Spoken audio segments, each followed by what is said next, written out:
Hi everyone, I'm Nicolai Tangen, the CEO of the Norwegian Sovereign Wealth Fund, and today we are honored to welcome Christophe Fouquet, the CEO of ASML. Now, ASML, it's the most important company many of you have never heard about. It produces the equipment that actually makes the computer chips, and it's basically the progress here which drives and decides the speed of the progress in health, electrical vehicles, communication, weapons, pretty much everything we do. So I consider Christophe one of the most important people in the world just now. Warm welcome. Thank you very much, Nicolai. It's very great pleasure to be with you today. And I'm very much looking forward to a great discussion about this great industry. And we are very proud shareholders as well. We own 2.6% of the company, equivalent to $7 billion. So it's very important for us. Now, Christophe, if we kick off here, what do you actually produce? Well, what we produce in ASML are a lithography system. Lithography system basically is a very important system in the entire semiconductor process, because this is the system that is going to print the image of the electronic circuit you want to get on a chip. So we are, if you want, printing whatever our customer wants to realize. So this is what we have been doing for the last 40 years, pretty much. Now, you are the only EUV lithography printer in the world. Now, in 1 minute, what is EUV? So EUV refers to the light, the type of light we are using basically on those lithography machine. EUV means extra ultraviolet, and this is a very, very short wavelength. We're talking about 13.5 nanometers. So you look at a very, very small wavelength. And in lithography, the smaller the wavelengths, the smaller the feature you can print. So EUV is the light. And the reason why a lot of people talk about EUV is because being able to create that light in sufficient amount to industrialize a tool with it has been a challenge of many, many years. Why is it so difficult? What part of it is difficult? Well, it's two parts that are difficult. The first one is the light generation, what we call the source. You could see that if you want as the light bulb you have in your house that create basically the energy you will need to expose basically a wafer. And creating EUV light in high enough power has been a very, very big headache for many people and for many, many years. Even in ASML, we spent more than 20 years achieving basically 200 watt, which was, we thought, the first threshold to make EUV economically viable. Now, I'll tell you how we do that, because it will also explain a bit the complexity. So in order to create EUV light today on the EUV machine, we have to hit a thin droplet.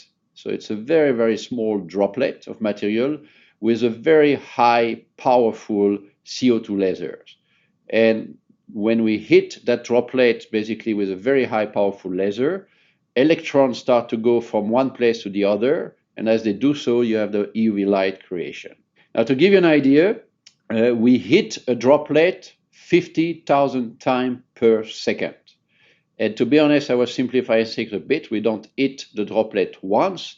We hit it 3 times, 50,000 times per second. The first time to make the droplet bigger, the second time to make it look a bit like a gas, and the third one to really get the EUV light out. And of course, being able to create that technology, to be able to control that technology, is a major, major challenge. And that's what ASML spent about 20 years of R&D doing a few years ago.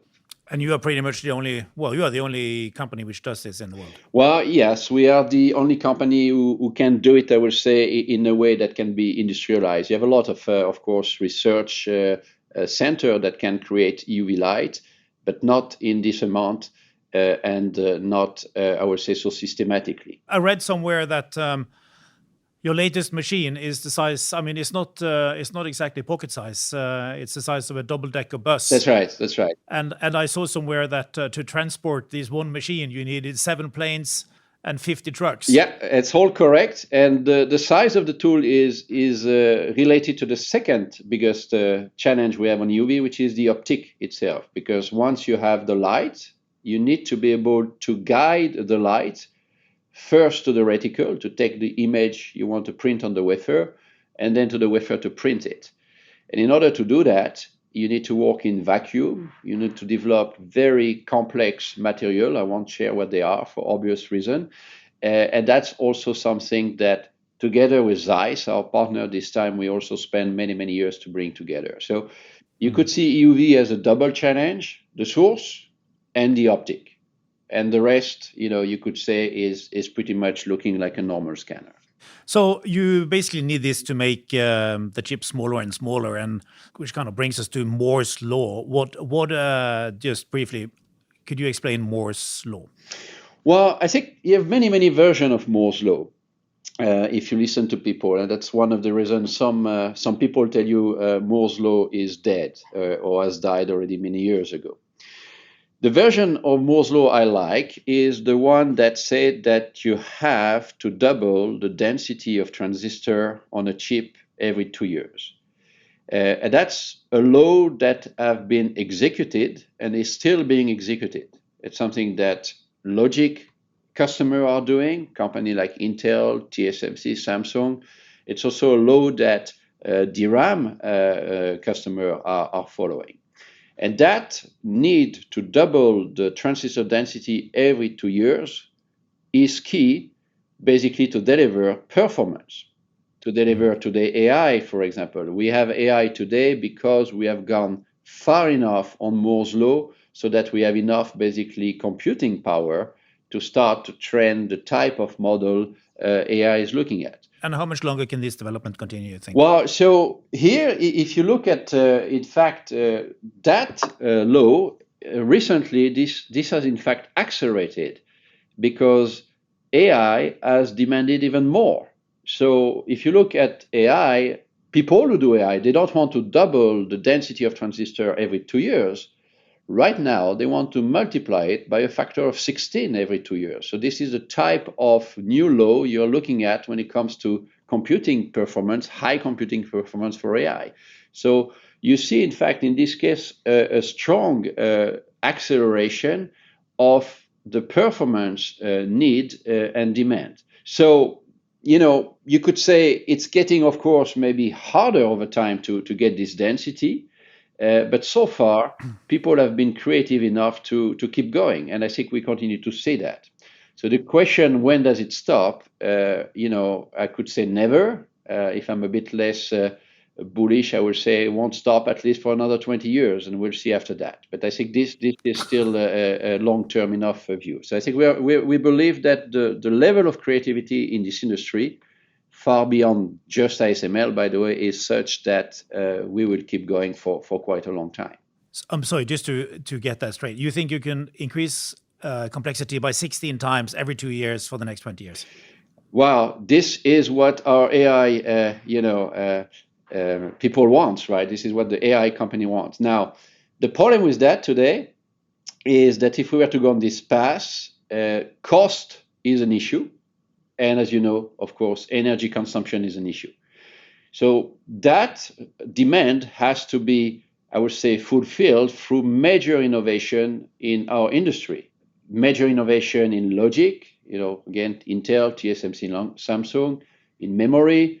So you hear a lot about high bandwidth memory today, but also major innovation in our domain, in lithography, to continue to basically enable our customer to get that type of density. This is why, you talked about our latest equipment before, but this is why we continue basically to innovate and bring basically the ability to get more and more transistor per unit area with better lithography machine. How far into the future can you see? Well, usually we have a good view of the next 5 years. I think I would say, the 5 years coming, I would call it the plan. I think we have a pretty good idea of what could happen in the next 10 years, maybe 15 years. But then you start to look at scenarios. So, there's many options to get there. And after that, it's a bit more theoretical. But I would say when it comes to the next 5 to 15 years, there's quite some confidence that the continuation of Moore's law, the continuation of this industry is pretty strong, with a lot of challenges, of course, but that's always been true. When we talk about 2 nanometer chips, how small is a 2 nanometer chip? Can you put it into perspective for Well, us? the chip itself is not too small, right? The chip itself is still a few millimeter by a few millimeter. What is really, really small is the size of the transistor, right? 2 nanometer is basically about 200 times the size of a silicon atom, right? So you start basically to look at dimension that come close to atomic dimension. So this is extremely small, and it means that the way those transistors are going to work is such that people start to count electrons as well. So we are getting as close as you can imagine to the limit of physics, or at least the limit of physics as we learn them at school. And this is what makes this moment in this industry so exciting, because this require, of course, new innovation. Now, you spent, I believe, $6 billion to develop this over a very long time frame, more than 15 years. Just how do you cultivate that type of long-term mindset? Yeah, so we spend more than that. But what is defining, I think, ASML in many ways, and if you ask me, this is maybe what makes ASML unique.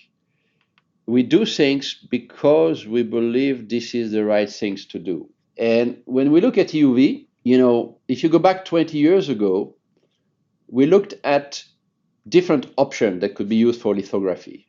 We had EUV, we had E-beam, we had what people call still today nano imprints, which consist in getting the reticle in contact to the wafer. And each one of those options were very, very difficult.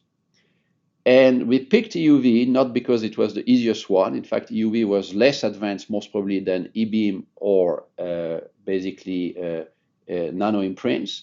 But we picked EUV because we thought that this was the only technology that over time could scale to the point where we could provide the resolution, but also the productivity, meaning that we could also provide this at the right cost. And that's how it started. And we were convinced that the industry needed it, which I think has been proven since then. I mean, everyone is aware of, the story of TSMC going to 5 nanometer with EUV, Intel not doing that, and what was the result of that. So we were convinced that the industry will need it. And then we invested in that to the level we could afford it, which, if you look back, 20, 25 years ago, ASML was not a very rich company. In fact, we went as far as asking our customer to co-invest with us on the program. But we did it because we thought that this had to be fixed. And I can tell you that was not easy. And for a long time, I think there was not even the guarantee that this would work. But we thought, most probably an 80% chance that this would work, because we still understood the physics, we still understood the fundamentals. And this is the reason why we went there. And that could sound strange to a lot of people, because people could ask, well, did you have at least a good business plan? And the answer at that time was no. I mean, we couldn't find a way to make the business plan look even reasonable, right? Because the challenge was such.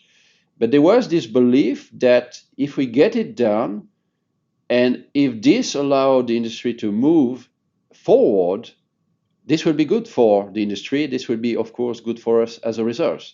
And I think we truly believe in ASML that as long as we are contributing to extend this industry by one more node, so as long as we extend basically Moore's law, then we generate a lot of value for everyone. I mean, the value chain here in this industry is really fascinating. So you talked about getting financing from your customers. They also took ownership stakes in you. Yeah, at some point they did. How important has that been for the corporation? This was important for two reasons. The first one, maybe the most important part, it was showing also the commitment they had on the technology. So I think it was very important for us to have this alignment with the key players, to know that EUV was important for them. And I think that their co-investment was the proof of that.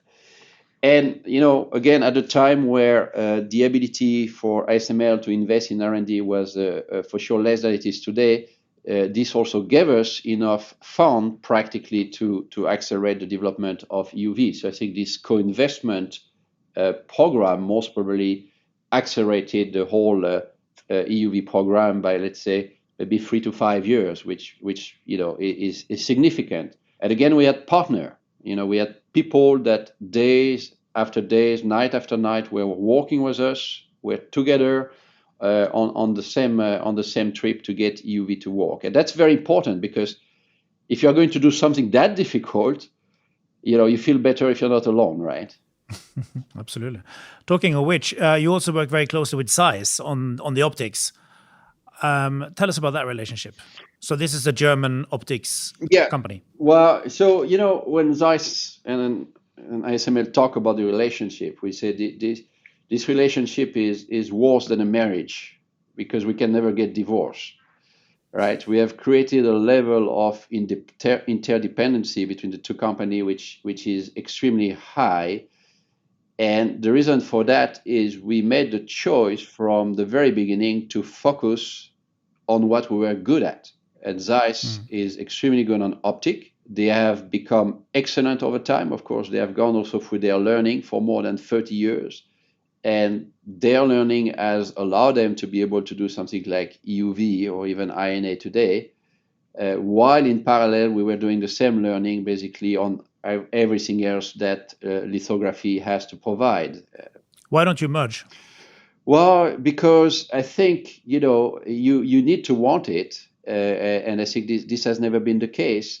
And there, you touch to culture, you touch to history, you touch to business model, and what we have learned over time is that even if you don't merge, you can develop model that I would say can become almost even maybe more effective than if you were to merge, because in the way we work, everyone does its own things with its own culture, its own mind. And I think this has been a strength, to be honest, over time. It's very good to have a partner that is also different from you, and that therefore not only is able to work with you, but is always able to challenge also the way you do things. And I think that's part of the great relationship we have with Zeiss. Where do you see AI developing over the next few years? I mean, we're seeing, XAI putting 100,000 GPUs to form Colossus. Just an incredible development just now. Yeah, so I think it's a very, very important question for this industry. And if I start with the end, I'm a true believer of AI, of what AI can do basically for humanity. And the reason for that is if I look at what we have been doing in ASML, we see many, many places where AI can help.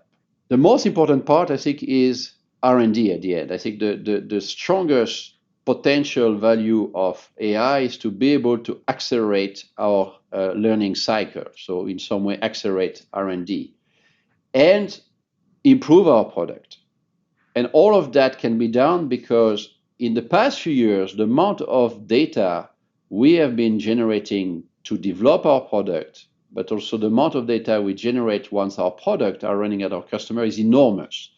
So there's a huge untapped potential of making good use of this data. And AI can do that. But now what we also see is that to trust AI to do that, the models that are needed have to be even better than what we see today. So the number of parameters that model will have to use is going to grow very quickly, most probably also exponentially. So there's another law also there with AI. And that requires even more high computing power. So we will first see a huge demand of high computing power with more advanced technology. So 3 nanometer, 2 nanometer, and we'll go to angstrom type of node. All of that, I think we will find a lot of appetite from AI people to use it. So that's the first part. And this will, I would say, create huge opportunity. The second part is how are those opportunities going to play a roll out in the next few years? And I think that's the most difficult question. So a lot of us, I think, are very convinced about the huge potential AI has to offer. I think none of us know exactly at which speed this will come basically to the market, if I may say, because at some point of time, AI has to be more than just, an activity around research and development. This has to be translated into product. Who's going to be the winner here? Well, I think at the end of the day, I always believe that when it comes to model software, you will have a lot of people who can do that. I believe that the way you will design your hardware, the way you will architect basically the chips is very, very important. This is why company like NVIDIA, AMD, a few more, most probably moving forward, will really fight for that, because I think that product enable whatever algorithm people may think on top of that. And of course, those products can only exist if company like TSMC, Intel, Samsung provide the technology to create a chip, and those companies can only do that if they continue to use our lithography tools. Yeah. So you will have, I think, quite some winners, and you cannot pick one, because if you were to take out any of those names, everyone lose, right? That's the beauty also of this ecosystem. We need each other, right? Talking of which, the superscalers are now designing their own chips. How good are these chips? I think they are very good, and I think they will get better over time. I think today the chips that are being used both for memory or logic were not even necessarily designed for AI. I think people have just taken the best chips available at the moment, which is GPUs and high bandwidth memory, for example. But I think both in logic and in memory, we will see major design change to optimize chips further for AI. I think this is most probably happening as we speak. I think that those chips are pretty good, but I think there is still major improvement possible. And, this will also have an impact on the type of chips our own customer will manufacture. So I think that's one of the very interesting things with AI. AI is changing the industry. It's not that you only see new product, you see those products becoming the most important one for the industry. So for a long time, this was mobile. Today, it's AI. And it means that the roadmap of a lot of people, including our roadmap, will shift basically with the idea that we want to serve this new opportunity. But I think those chips are good, but they will be a lot better in a few years from now. When I prepared for this podcast, I conferred with Chris Miller, who wrote the book The Chip Wars, and who is one of the leading experts in the world. And he was just wondering, given how much of the development and R&D and so on in the world, which now depends on getting smaller and smaller chips, how do you feel about having this incredible weight on your shoulders? Well, I think it's a huge responsibility. I think that's the first feeling you get, because, you said it in your introduction. We used to be this company no one knows about. I think this has changed quite a bit. I think we are today a company that a lot of people rely on, basically, in order to be able to create their product. And I think that's a huge responsibility. And this means for us that more than ever, we have to continue to develop our products so that, we never become the bottleneck to this industry. We need to make sure we can produce them in enough capacity, whatever the capacity will be needed, so that everyone can play. So, we serve the market in a very fair way. And, this, of course, creates a lot of pride for every ASML employee. I think if you are an engineer and you tell an engineer that what you do nowadays is at the core, most probably, of any major innovation moving forward, I think it's a lot of pride as well. So you have responsibility, you have pride, and I think this also put us in a place, where I think we understand we have to play our role. So I think this have changed a bit. I would say the way ASML has been looking at the world, and I think you have seen our involvement as a result a lot more strong, a lot stronger than it used to be. Changing tax a bit, the geopolitical tensions that we have now between the US and China, what are the implications for you? Well, I think there are many implications because, we went to from a world where we were looking at a, very open, collaborative world, right? I think the idea a few years ago was that, we are going to do business everywhere. Everyone can work with everyone. And this has supported, I would say, the development of our industry quite significantly because every part became important. And we go from that view of the world to a view of the world where people more and more are looking at potentially decoupling things.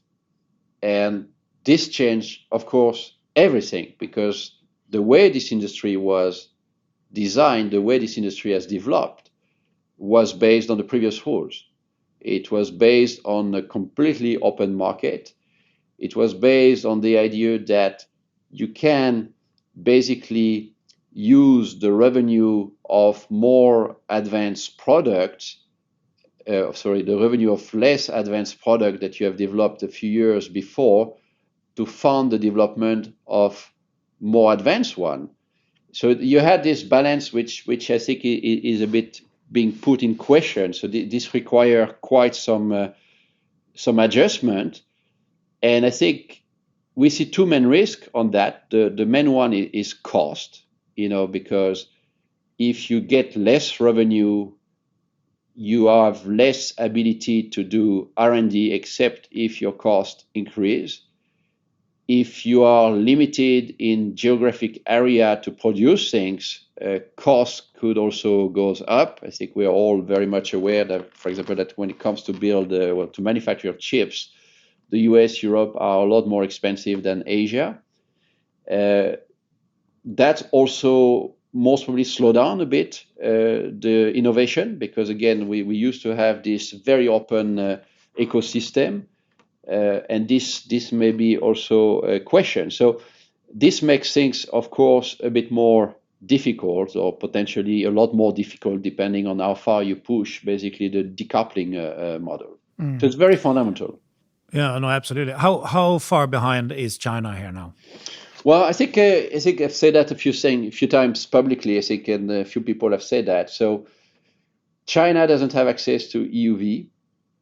And EUV is critical for advanced logic. I think this has been demonstrated in the Western world. I go back again to the TSMC Intel story. EUV was introduced for R&D around 2016, 17, started to go to production around 2018. And this means that China is at least, I would say, 10 years behind, and most probably a bit more because as we were looking back in 2016, 17, they were already, a couple of generations behind. So, 10, 15 years is most probably, if you look at logic, where they stand. And it's very, very difficult to do advanced logic without EUV. You can, of course, make a few chips over time, a few transistors, but you cannot do it in volume. You cannot do it at a cost that is reasonable. So you cannot do it in a way that is economically viable. Taiwan is in the middle of this whole value chain. How risky is that? Well, I think that it's a very difficult question. I don't know, to be honest, because you can speculate on that. You can only have an opinion. There's always a risk, of course, to have the supply chain concentrated in one place. I think no one can argue with that. But then I would say we present a similar risk for the market in this sense. Guessing what's going to happen on geopolitics is difficult because anything happening with Taiwan will have major implication for the entire world, clearly. So I'm not one of the people who who are very much looking at a very bad scenario to Taiwan. I think those are very unlikely, but again, that's more of a personal opinion than anything else. I'm sure you have your own, but I think what is for sure certain is that the tension could raise over time. And how fast do you think one can ramp up chip manufacturing in US, Japan, South Korea? Well, I think the manufacturing part is one thing. The R&D part is another thing. I think when you look at chips, you need to have R&D first. If you don't have R&D, meaning if you don't have somewhere someone that provides you the next generation of chips, it's a matter of time, even if you have manufacturing, that you manufacture things that are not very relevant. So I think the access to R&D is very, very important. And I truly believe that when it comes to advanced chips, you only can do those things if you have the history. It's a bit like the story I gave you about ASML and Zeiss. I think we can do EUV today because we have done everything before. We believe it's very hard for anyone to start from scratch and do EUV. I think it's the same for chips.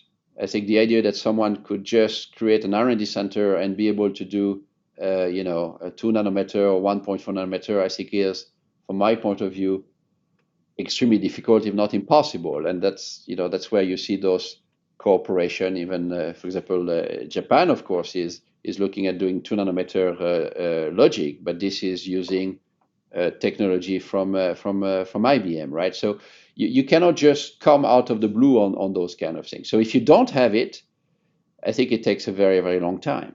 But yet you have chip acts in various countries. You have it in the US. You got similar things in Japan, UK, EU. Just really huge amounts of money. So how do you view this? Well, it's huge, but the problem is it all depends on the scale you're looking at.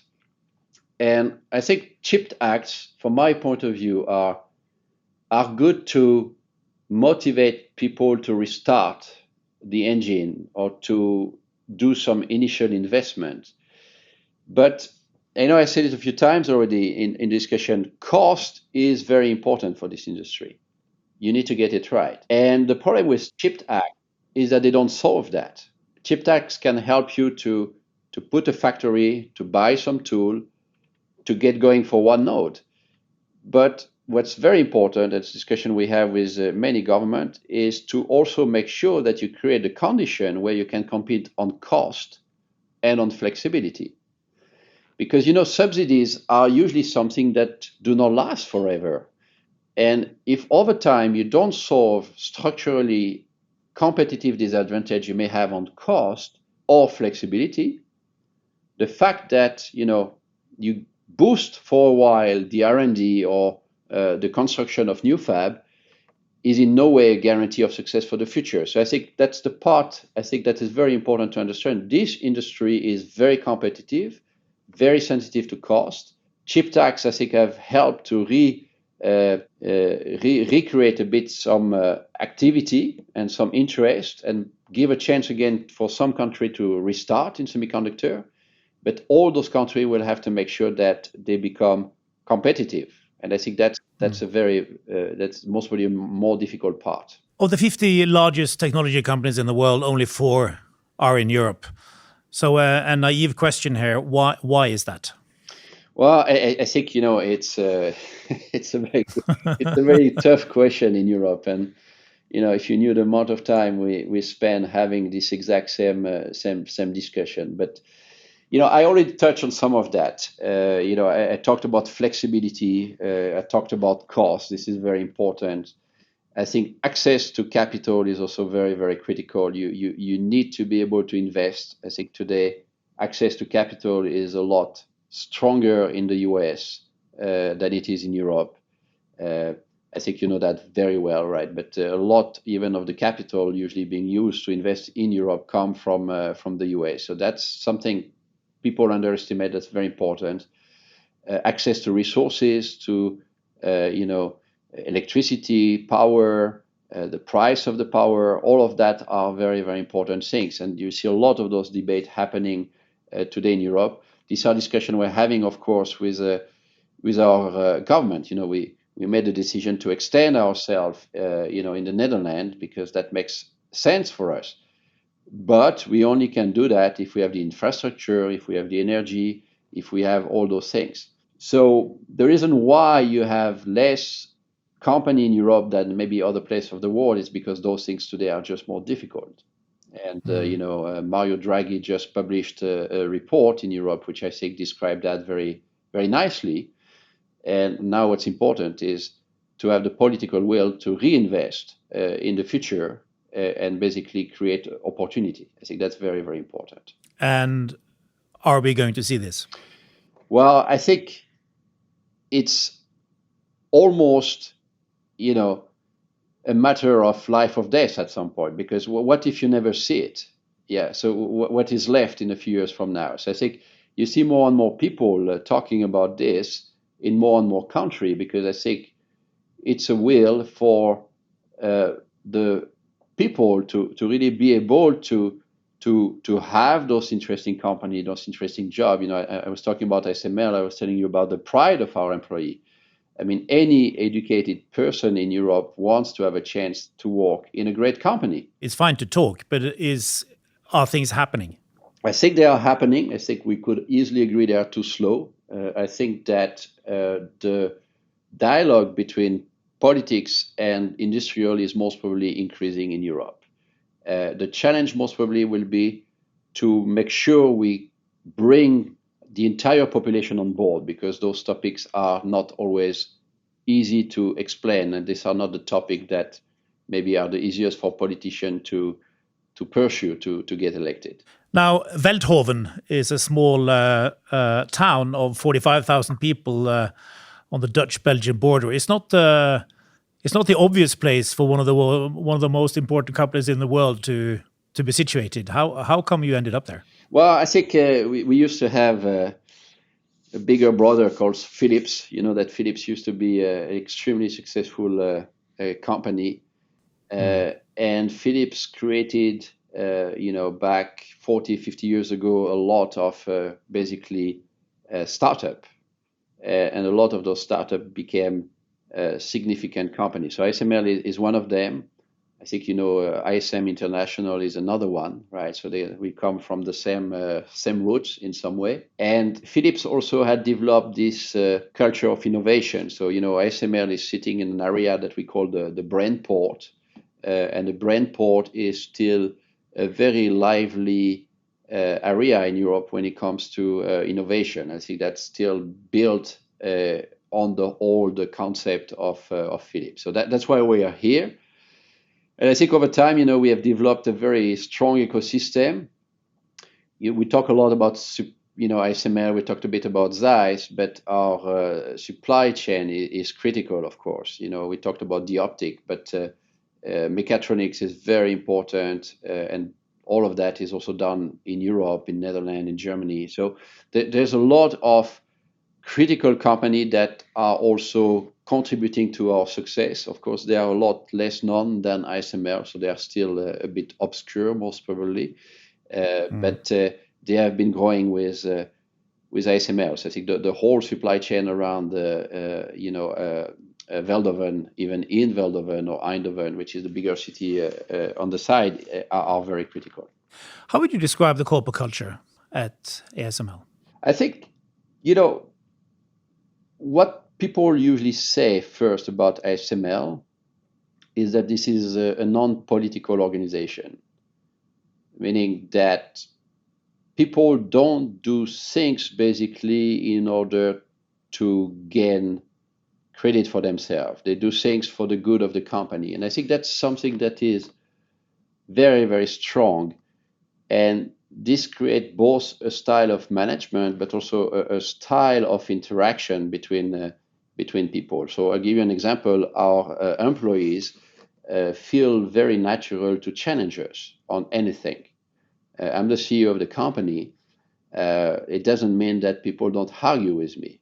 No, when we engage on any topic, technical, non-technical, there will be a debate, because there is this belief that the debate has to take place to really create and bring the best possible decision. So that's a bit ASML, and that culture has been very, very solid for many, many years. Of course, we've been growing, so we also have to make sure that this culture doesn't go against, inclusion of the people joining us. So it's sometimes a bit also rough. Or people thought in the past this was a bit rough, but the very high focus on doing what is right for our customer and therefore for the company, I think is at the core of ASML. And as a result, you see a very open, very lively company. It still feels like a family company also. It's pretty big nowadays, of course. We have 44,000 people, so you could say it's pretty big. But the way I know my colleagues, the way I know the leadership, we still feel this is not a very big team, and that's very interesting. So we have kept, I would say, the essential of the DNA, while of course finding ways to scale to the size we have today. In your mind, what's the key to good leadership? Humbleness, I would say that's the first word that comes to mind. I think you have to remain humble. I think you have to remember that you're serving a bigger cause. I think it's very, very important. You need to be authentic. People have to see you for what you are. I think there should be no artificial discussion, or there should be no attempt to try to please people or to convince people. I think you have to be very authentic. You have to be direct. I think you have to work hard, lead by example. I think you have to stay on content. Sometimes when people get to bigger role, they sometimes believe that everything can be solved by processes. I think processes are very important to make things happen at scale, but content is essential, especially in this industry. You need to know basically what is happening so that you can anticipate what could happen next. You need to be strategic, so you have to be able basically to dream. I think being able to dream is very, very important for leaders. And at the same time, you have to be able to explain that dream in a very simple way, very clear way, so that people can translate it into things they can execute on. So you see, there's a lot of things, and I don't know in which order I brought them to you, but these are the let's do two of them. How do you stay on content? Well, that's easy because I don't know how to do it differently. So for me, that's if I don't have content discussion with my engineer, my operation people, my salespeople, my customer, my supplier, I feel I do something wrong, because I feel that I lose the connection to what is essential. I often tell the people in ASML, if our customer trusts us, if we do the right product for them, because we understand them, because we listen to them, I think the rest will be fine. We have to manage the company in a very good way, but we will be fine. In fact, we'll be more than fine. But those two things, customer trust, having the right product, that's content. You don't have that if you don't have content. And therefore, for me, if I don't have access to this information for a bit, I will very quickly feel that I'm mostly not leading the company in the right way. Why is storytelling important? Storytelling is important because you need to be able to explain people why things are important. And the only way to do that is to simplify. I could tell you EUV is very complex. I prefer to tell you EUV is very simple. You asked me to explain you EUV in 1 minute. I think that's the right question, because you need to be able to explain what you do. And if it takes you too many words to do that, then you don't explain it ever. So I think it's very important the storytelling is very important. The simplification, the clarity around what you do, I think is very important. Where did you learn it? I think you learn it over time. You see people doing that. You also see the effect of having a simple story versus a complicated story. And I think you need to have affinity for it. I think that there's part of it which is your own character. I think you know, you know, there are things that most probably you are born with, I will say, and that's helpful. But I think if you pay attention to it, and I invite usually my employee to do that, if you pay attention on how far you will go if you give a simple story and people understand it, if you can make your case, I think making your case is a very important thing. So I always say you cannot convince people. You have to give them the elements so they convince themselves, because it's a lot more powerful. But if you practice that, I think you realize that this is powerful, and maybe over time you get better at it. But this for me is very, very important.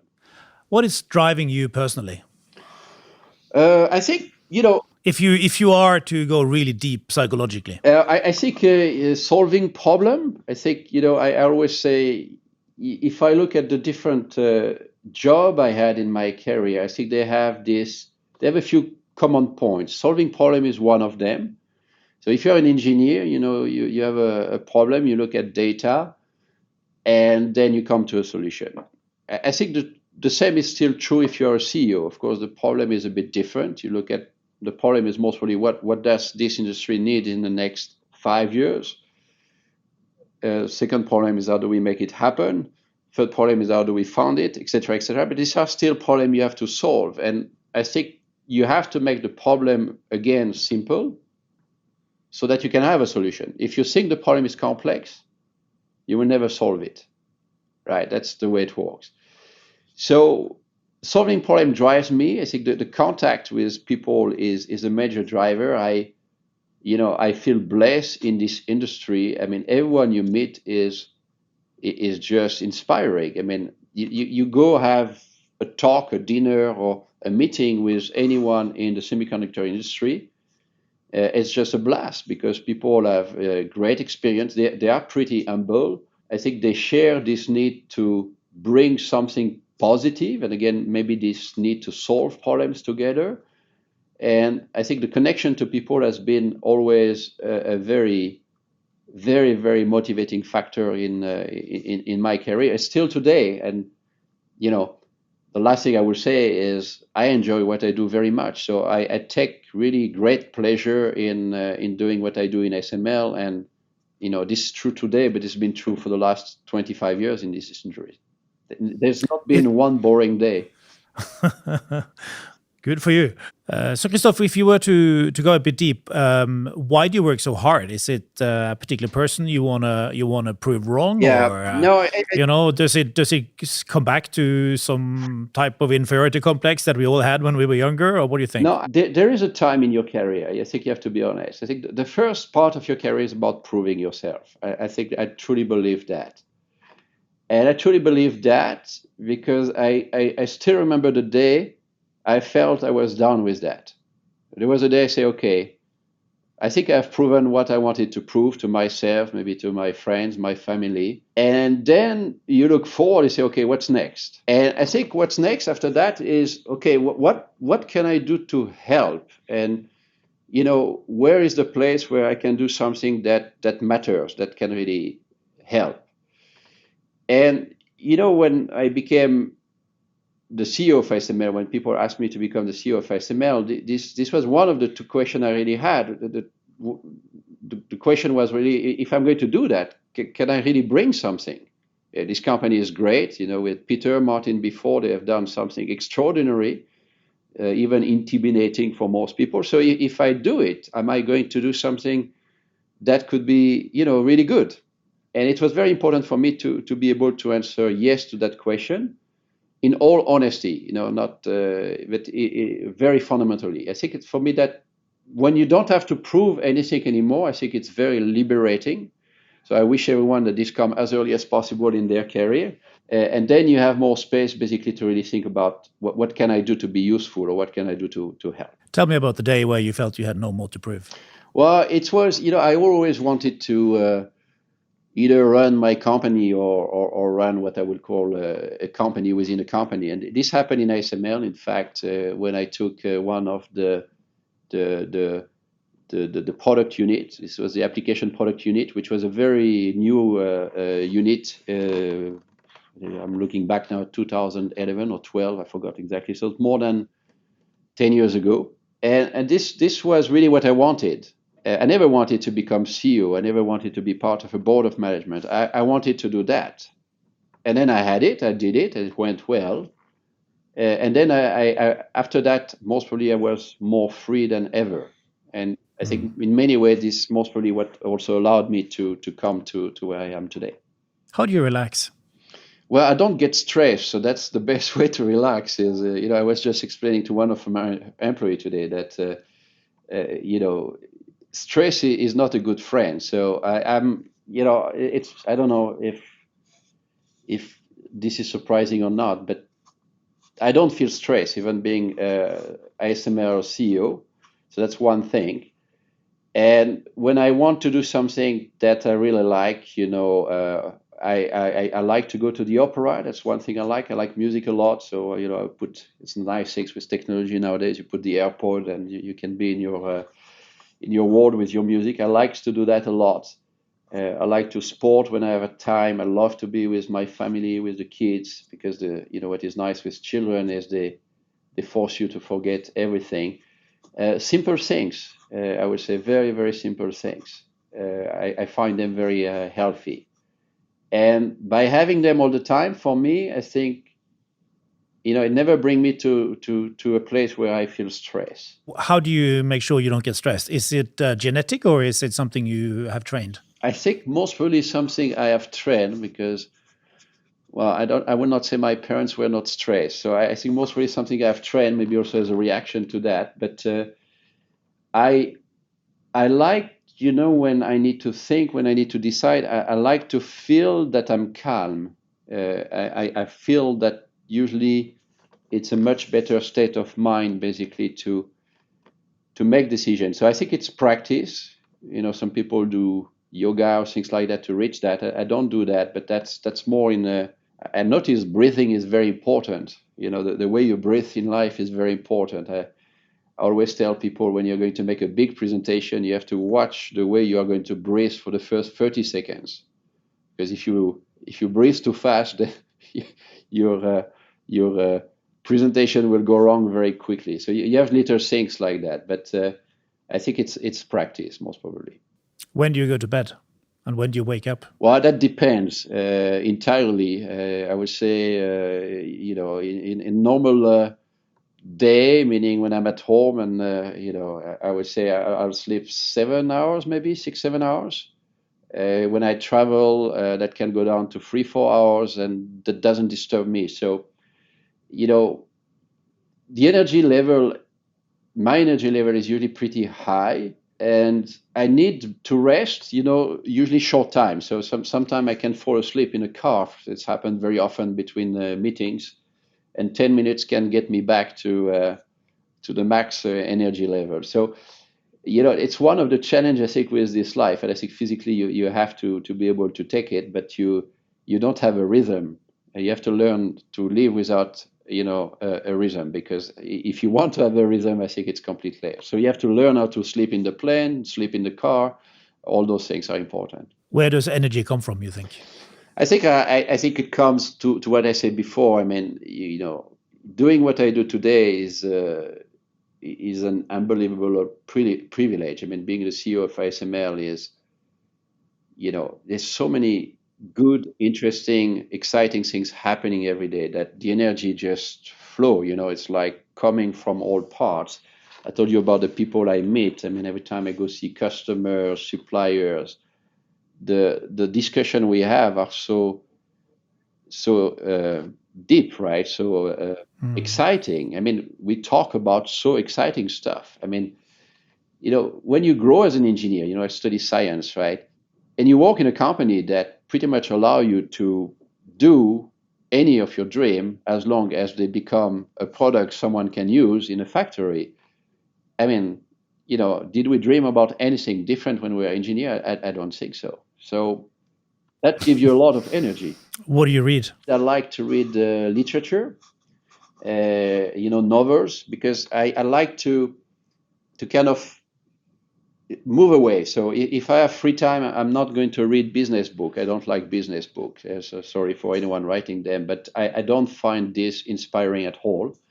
I like novels. I like people that create, and that's what you see in novels, right? Has there been a novel which has been particularly important for you? Well, there's a French writer I like very much. It's called Camus. I don't know if you know him. He wrote a book. It's called The Stranger. He has a lot of very good book. I like also André Malraux. So they are contemporary writer.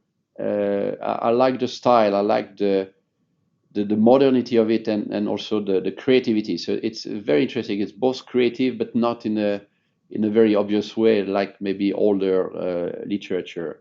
I like history book also. I like to read a lot biography, because you learn about people's life, which sometimes can be also very inspiring. So that's typically the kind of things I will read. Last question. What advice do you have for young people? Well, I think, is find something you really like. I think don't think too much about your career. I see too many young people who come to see me, and they want to be CEO, and they ask me, how do we become CEO? And I try to explain them in the nicest possible way that this is almost an absurd question. This is not the right question. The right question is, what am I going to do tomorrow that really get me excited, that really bring the best out of me? Because if you go and do that every day, yeah, there may be a chance you become CEO, most probably a bigger chance that you don't, but you will equally end up doing something that brings you joy, energy, and most probably also bring that to the people around you. So I think it's very important to enjoy the moment, but really find something you like. I think it even starts when you study. You have to study something you like. Of course, I will advise them to take a look at this industry, because I think this is a great place. But I also don't know everything, so I will not limit it to that. But I think it's very, very important for them to not think too much. I think it's one problem when society gets so smart over time, right? People think too much. I think you have to be able to enjoy the moment, even if you are very, very smart. Well, Christophe, it's very clear that you are enjoying your job as CEO of ASML. Incredibly important job. And so please, on behalf of all of us, keep shrinking those chips so that the world can continue to move forward. We'll do our best. Wonderful. Big thank you. Thank you very much, Nicolai.